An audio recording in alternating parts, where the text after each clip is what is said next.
Al Jazeera Podcasts. Today, Colombia reels after presidential candidate is gunned down mid-speech. Colombian opposition senator Miguel Uribe, a potential presidential contender, was rushed to hospital after being shot at a political event in Bogota on Saturday. Why the attempted assassination of Miguel Uribe Turbay has shaken Colombia and reopened old wounds. I'm Manuel Rapalo, and this is The Take.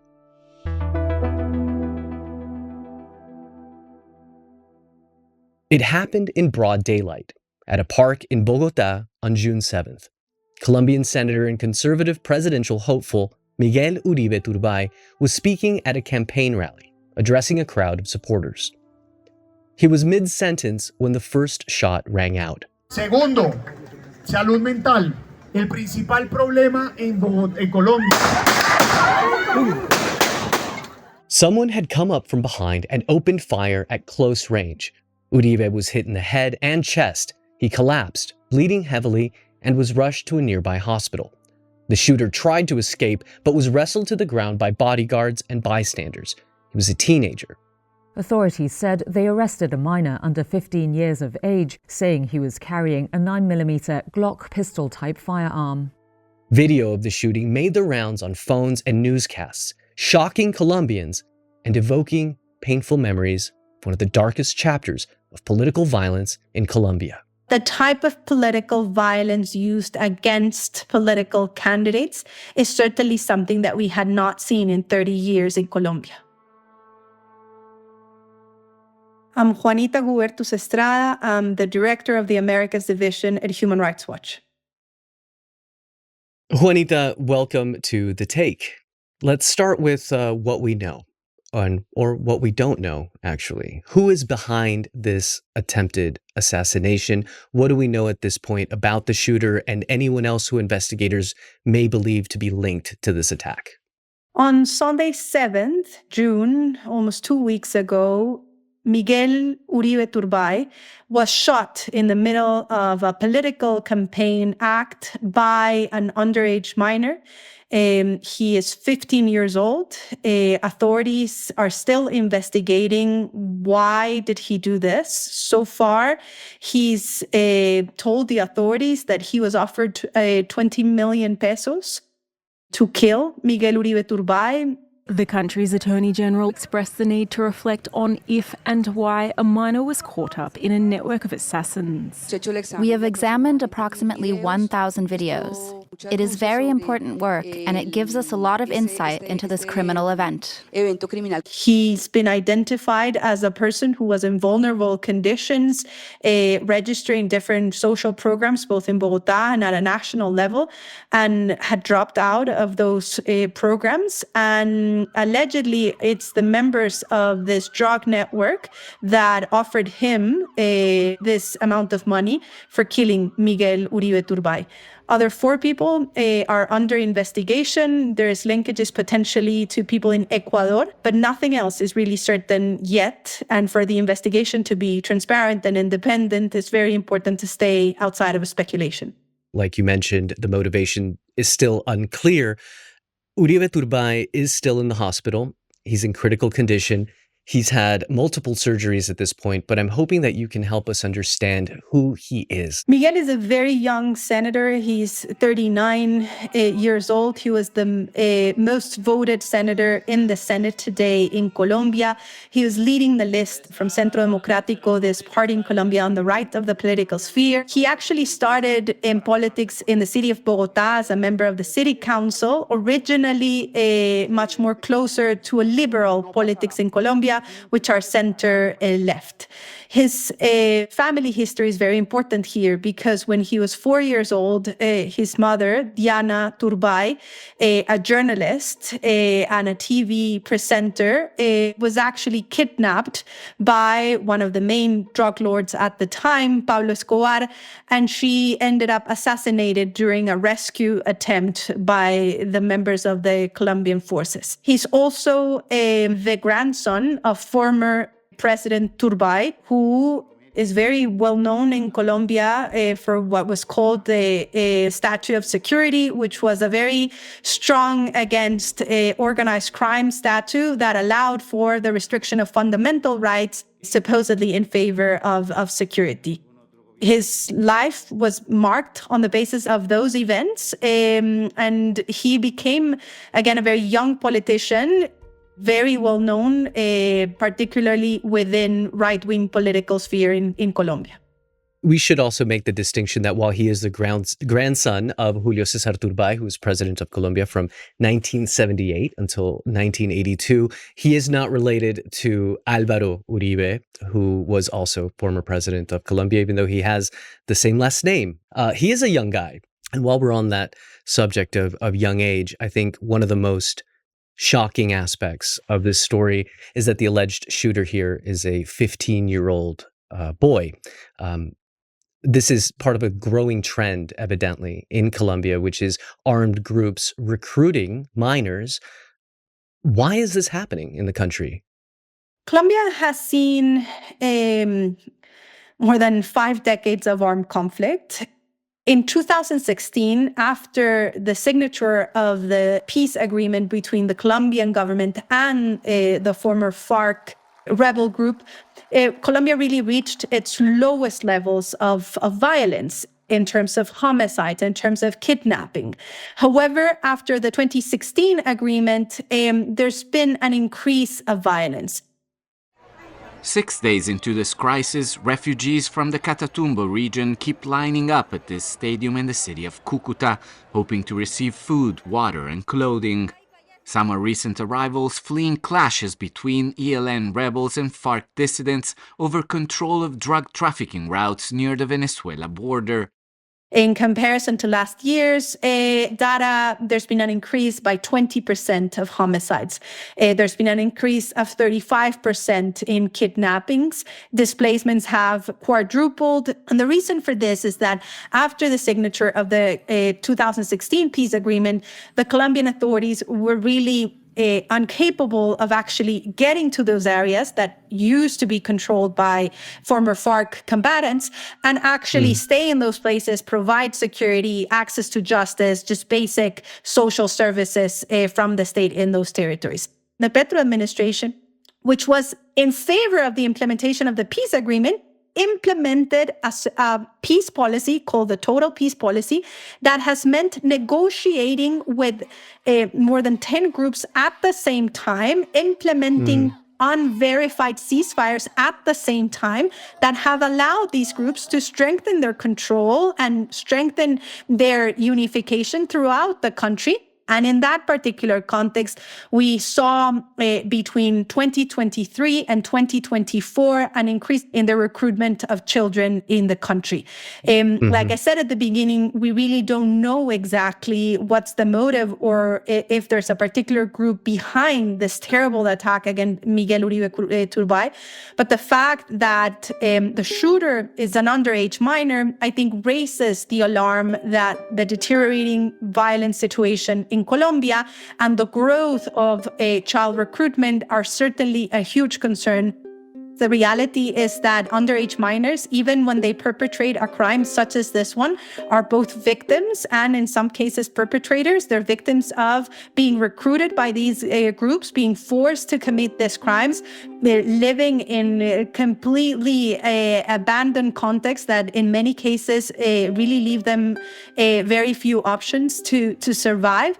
I think that in many cases, it just happens that when you have a big percentage of your youth not having access either to education or to work, it becomes very vulnerable and it's really there open to the kinds of terrible criminal opportunities that some of these organizations present for these kinds of children and in some cases even young adults. I want to ask about the days since this assassination attempt, because many Colombians, including yourself, have been worried that things might be heading back to one of the darker periods in Colombia's political history. I'm talking about the 1980s, the 1990s. Can you tell us a little bit about what that period was like? So if you look at in abstract numbers, as I was describing at the beginning, since 2016, we've seen the growth of the homicide rate again, the kidnappings, the displacement. But it's also true that it's never to the level that we had in Colombia in the late 80s and early 90s. Having said that, what I think very clearly for all Colombia reflects us, taking us back to that time, is that Colombia has had a huge history of homicide and homicide attempts against presidential candidates and politicians. We had 3 presidential candidates killed in only one sole election between 1989 and 1990. So I think that really reflects the use of political violence to silence certain political voices. It also reflects that violent political discourse and just a hate discourse can have a very direct effect on what happens. Colombia has had an extensive history, even from what we called the time of La Violencia, which was the violence between conservatives and liberal candidates more than 60 years ago, of the use of political discourse that is violence, that incites violence in Bogota, actually creating physical violence in different areas of the country. I think it's that reflection, that moment in history that I think is brought to memory when we see what just happened a little over a week ago. And we just recently, after the assassination attempt, we saw a huge spike in violence in Valle del Cauca and in Cauca, with again several cases of homicide because of the constant dispute between the different armed groups that are disputing that territory. Car, motorcycle, and drone bombs exploded in at least 3 regions, striking police stations, military installations, and government buildings. In Corinto, in the Cauca department, a car bomb tore through the main square, leaving residents terrified and furious with the government. Again, I think one has to be cautious. We are never at the same levels of violence that this country faced in the late 80s and early 90s. But the type of political violence used against political candidates is certainly something that we had not seen in 30 years in Colombia. More with Juanita after the break. Juanita, you've made a career out of working toward peace in Colombia. You've been working at this for a long time now. You worked on the peace deal. You were also a member of the Colombian Congress, and as a congresswoman, as a lawmaker, you worked on the implementation of that peace deal. What do you think is fueling the political violence in the country? There's, as in many other places, there's been huge polarization in Colombia, just a general sense of not understanding each other as people that have different views on how to solve the problems. We've gone from that to a scenario of really trying to annul the other, trying to demonize the other, and trying to depict each other not as democratic alternative, but as enemies. And by vilifying each other, that has created a sense of space for political violence. Certainly, the President Petro bears the greatest responsibility. He has used the office of the presidency to directly attack with very severe words anyone in the opposition as a narco-trafficker, as a paramilitary, and just immediately trying to eliminate any sort of legitimacy in the political debate. Several opposition leaders, Vicky Dávila, for example, have been also very violent in their discourse, trying to negate the legitimacy of Petro as the elected president of Colombia. I think that sort of decision really to not understand the democratic discussion as a deliberation between different, but as a battlefield between enemies, has created the seeds for the kind of political violence that we are seeing sadly grow in Colombia. We should note that President Petro did condemn this attack. He said that he hopes that Uribe Turbay survives. He admitted that the security detail may have not been appropriate, saying that it was, quote, strangely reduced on the day of the attack from 7 people to 3 people that were in charge of caring for his security. And he says that he's committed to the investigation and committed to a transparent investigation. Let's move back and talk about what's sort of at the heart of this discussion, which is Uribe Turbay and the election.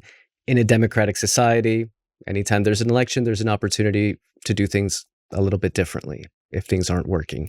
Miguel Uribe Turbay was a leading candidate for the upcoming elections that are taking place in 2026. What do you think this incident, the assassination attempt, reveals about the challenges that might be ahead as this campaign continues?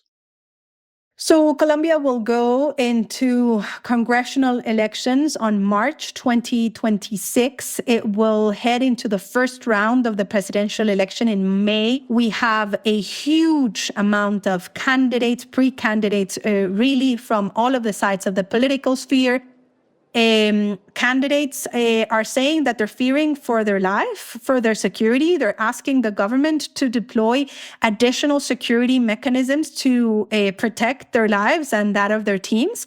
And they have all the reasons to be asking for that. Miguel Uribe Turbay was one of the candidates, but there's certainly many others on that same risk level that could be facing similar attacks, which is why we've insisted to the Petro administration, not only that they need to deploy an effective and rights-respecting security policy in general throughout the country, but that they also need to assure that they increase protection details for candidates so that Colombia can actually have a plural and a free and fair election coming up next year. You know what, Juanita, I'm very glad that we were able to get you on the show to talk about this topic today, because you are able to give us that perspective, not only from the human rights side of things, but as an insider, having worked inside of the government with expertise in the political system in Colombia. We've seen images of crowds, of silent marches, of silent protests, people calling for peace. There seems to be unity in that. Nobody wants to see things get worse. What do you think needs to happen in Colombia to avoid going back to that era of extreme violence and instability? I think part of it started to happen this week, which is a commitment from all of the different political sectors of avoiding the kind of rhetoric that can incite violence. The president was part of it. It was called by the Catholic Church. The leaders of the different institutions and political parties participated. There is a large gap between what they accept on writing and what they actually do the next hour on X and other social media. But I think at least a minimum pact of avoiding violent rhetoric that can incite violence would be the start of a process that could reduce this kind of violence.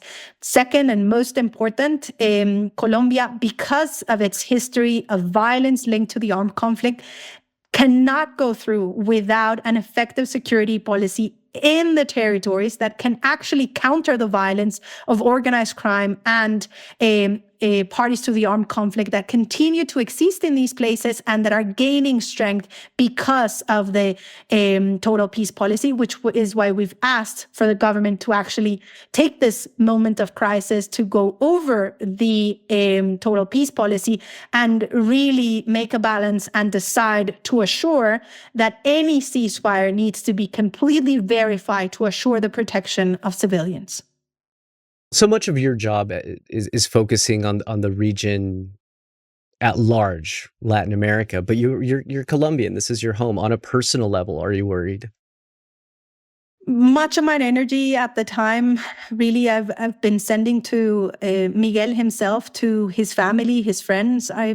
This is just such an atrocious crime, and I really hope he gets through this and he can continue his thrive in politics in Colombia. It's a difficult moment for my country, for sure, because I worked in the peace process in 2016. I was part of that hope that Colombia could see the violence in the past. But I also know where Colombia comes from, and we are nowhere near the worst moments of violence in this country. This country has seen that it is possible to overcome extreme violence, and I really trust the Colombian institutions, the Colombian civil society organizations, the Colombian people to overcome this difficult moment again. Juanita, thank you so much for joining us today on The Take. Manny, thank you so much for having me. And that's The Take. If you enjoyed today's episode, don't forget to give it a like so more people can find this episode. And I'd love to hear your thoughts in the comments below. Let me know what stood out to you, or if there's anything you'd like us to dive deeper into next time. I'm always checking in, so let's keep the conversation going. See you tomorrow.